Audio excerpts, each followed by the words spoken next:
अस्सलाम वालेकुम। मेरा नाम डॉक्टर नुमान अहमद है। मैं कंसल्टेंट साइकियाट्रिस्ट हूँ और मैं लाहौर में बतौर माहिर नफ्सियात प्रैक्टिस करता हूँ। आज की इस वीडियो में मैं एंग्जाइटी डिसऑर्डर्स के ऊपर तफसील से बात करूँगा। एंग्जाइटी डिसऑर्डर के बारे में आगाही फराहम करने से पहले मैं यहाँ पर ये ज़रूर वाज़ह करना चाहता हूँ कि एंग्जाइटी और एंग्जाइटी डिसऑर्डर दो मुख्तलिफ चीज़ें हैं।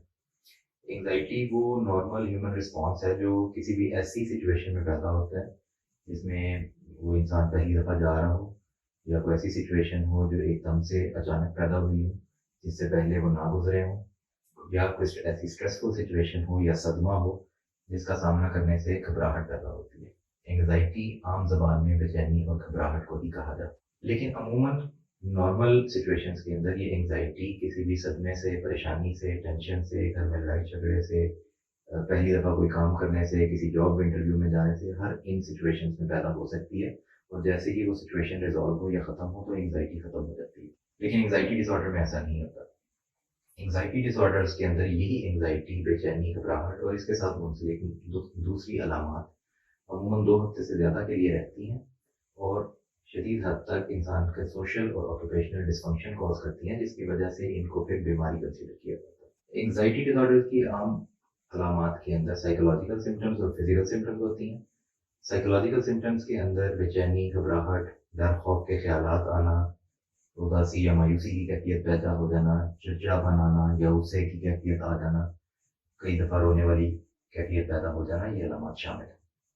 जबकि फिजिकल सिम्टम्स के अंदर दिल की धड़कन तेज हो जाना, सांस का भारी भारी आना, मुंह खुश्क हो जाना, हाथ पाँव कांपना शुरू हो जाना, मैदे में गैस या तेजाबियत रहना, ये अलामत शामिल है। एंग्जाइटी डिसऑर्डर्स अमूमन बहुत सी मुख्तलिफ तरह के होते हैं। इसमें जनरलाइज्ड एंग्जाइटी डिसऑर्डर एक ऐसी बीमारी जिसके अंदर एंग्जाइटी हर वक्त रहती है और दिन का ज़्यादातर हिस्सा इंसान बेचैनी, घबराहट की कैफियत में ही गुजार देते हैं।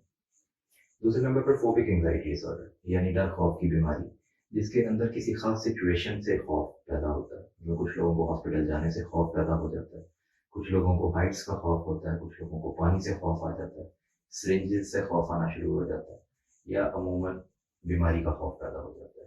और उनके अंदर अलामात उन स्पेसिफिक सिचुएशंस में आती हैं जिनके अंदर वो खौफ या डर वाली कैफियत पैदा हो।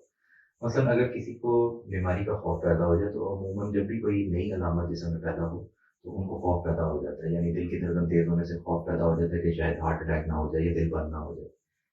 सर में दर्द होने से उनको अक्सर शिकायत होती है या अक्सर खौफ पैदा हो जाता है कि कहीं ट्यूमर ही ना हो जाए। तो इसको फोबिक एंग्जाइटी डिसऑर्डर कहा जाता है। तीसरे नंबर पर सोशल एंग्जाइटी डिसऑर्डर।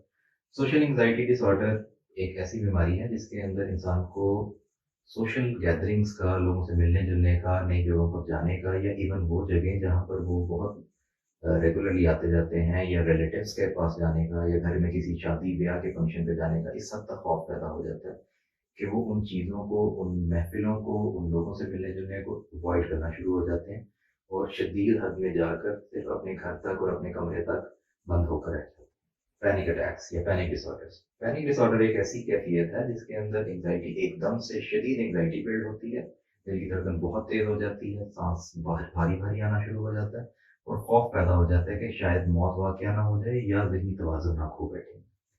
अमूमन ये पैनिक अटैक्स अगर महीने में 4 दफ़ा आएँ तो फिर पैनिक डिसऑर्डर कहा जाता है और हर पैनिक अटैक के बाद इंसान को ये खौफ रहता है कि अगला पैनिक अटैक कब आएगा या दोबारा ना ऐसी कैफियत पैदा हो जाए। अमूमन पैनिक अटैक्स रात को सोए हुए एकदम से पैदा हो जाते हैं और उसके बाद ये खौफ इंसान को कि शायद मैं मरने वाला हूँ या मेरा ज़हनी तवाज़ुन चला जाएगा। अब बात करते हैं कि एंग्जाइटी डिसऑर्डर्स क्यों बनते हैं।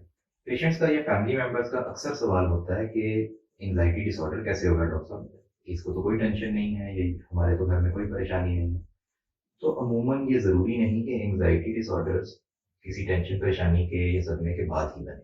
जी, ये ज़रूर है कि किसी भी सोशल सर्कमस्टांसेस के अंदर या कोई सदमे की खबर सुनने पे, घर पे लड़ाई झगड़ा होने में, जॉब से निकाले जाने पे, डाइवोर्स होने पे या घरेलू नाचाकी पे, लड़ाई झगड़ों के अंदर एंग्जाइटी डिसऑर्डर्स पैदा होने के चांसेस कहीं ज़्यादा है।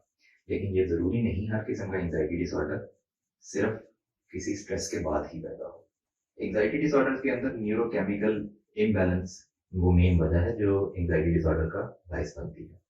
अमूमन सेरोटोनिन इम्बैलेंस की वजह से कहा जाता है कि एंग्जाइटी डिसऑर्डर डेवलप होते हैं और इसीलिए इन डिसऑर्डर्स का इलाज के अंदर SSRIs जो सेरोटोनिन इम्बैलेंस को ठीक करती हैं वो अद्वियात इस्तेमाल की जाती है। अब मैं बात करता हूँ कि एंग्जाइटी डिसऑर्डर्स का ट्रीटमेंट क्या है।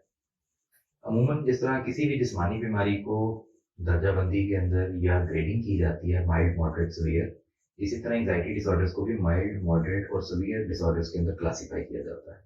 माइल्ड डिसऑर्डर या mild to moderate anxiety disorders के अंदर अमूमन साइकोलॉजिकल मैनेजमेंट से, काउंसलिंग से, रिलैक्सेशन एक्सरसाइजेज से, डाइट मॉडिफिकेशन से और लाइफस्टाइल मॉडिफिकेशन से बेहतरी आ जाती है। कई बार वो बिल्कुल ठीक भी हो जाते हैं। जबकि अगर मॉडरेट टू सीवियर या सीवियर एंग्जाइटी डिसऑर्डर्स अगर पैदा हो जाएं तो उनके अंदर बगैर अद्वियात के इलाज बहुत हद तक नामुमकिन समझा जाता है, क्योंकि जो सेरोटोनिन इम्बैलेंस है वो बगैर अद्वियात के फिर ठीक नहीं होता। इनके लिए जैसा कि मैंने पहले बताया, हम SSRIs जो है, जो सबसे सेफेस्ट मेडिकेशन है एंग्जाइटी डिसऑर्डर्स के अंदर, वो इस्तेमाल करते हैं। अगला सवाल पेशेंट्स का और उनके रिलेटिव्स का ये होता है कि दवाई कितने अरसे के लिए दी जानी चाहिए। तो इसके अंदर रिसर्च गाइडलाइंस ये कहती हैं कि अमूमन जब एक दफ़ा दवाई शुरू की जाती है तो उनके अंदर, क्योंकि ये अद्वियात पैनाडोल या कोई दर्द की गोली की तरह काम नहीं करती, इनका असर आने में भी टाइम लगता है और पीक इफेक्ट आने में या बीमारी पूरी तरह ठीक होने में अमूमन 6 से 8 हफ्ते लग जाते हैं, क्योंकि दवाई का इफेक्ट आहिस्ता आहिस्ता आता है और आहिस्ता आहिस्ता इफेक्ट आने से कई दफ़ा इस तरह होता है कि पेशेंट्स 3-4 दिन के बाद दवाई लेना छोड़ देते हैं। वो समझते हैं कि जी इससे बेहतरी नहीं आ रही तो इस दवाई को छोड़ देना ही बेहतर है।